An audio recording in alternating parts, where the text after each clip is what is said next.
Have you ever seen the Bible like this? About this time, war broke out in the region. King Amraphel of Babylonia, King Ariosh of Elasar, King Kedorlaomer of Elam, and King Tidal of Goaim fought against King Bera of Sodom. These kings joined forces in Siddim Valley, that is, the Valley of the Dead Sea. For 12 years they had been subject to King Kedorlaomer, but in the 13th year they rebelled. 1 year later, Kedorlaomer and his allies arrived and defeated the Rephites, the Zuzites, the Amites, and the Horites. Then they turned back and came to En-Mishpat and conquered all the territory of the Amalekites and also the Amorites living in Hazazon Tamar. Then the rebel kings of Sodom, Gomorrah, Admah, Zeboim, and Bela prepared for battle. As it happened, the Valley of the Dead Sea was filled with tar pits, and as the army of the kings of Sodom and Gomorrah fled, some fell into the tar pits, while the rest escaped into the mountains.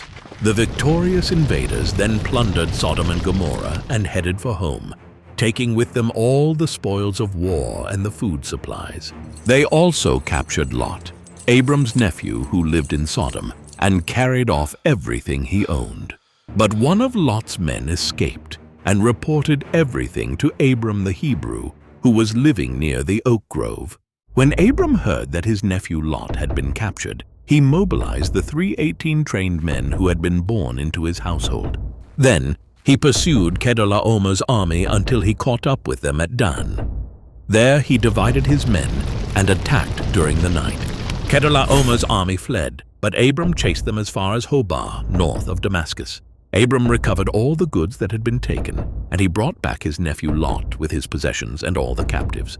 After Abram returned from his victory, the king of Sodom went out to meet him in the valley of Shaveh. And Melchizedek, the king of Salem and a priest of God Most High, brought Abram some bread and wine. Melchizedek blessed Abram with this blessing: "Blessed be Abram by God Most High, creator of heaven and earth, and blessed be God Most High, who has defeated your enemies for you." Then Abram gave Melchizedek 1/10 of all the goods he had recovered. The king of Sodom said to Abram, "Give back my people who were captured. You may keep for yourself all the goods you have recovered." Abram replied, "I solemnly swear to the Lord, God Most High, creator of heaven and earth, that I will not take so much as a single thread or sandal thong from what belongs to you. Otherwise you might say, I am the one who made Abram rich.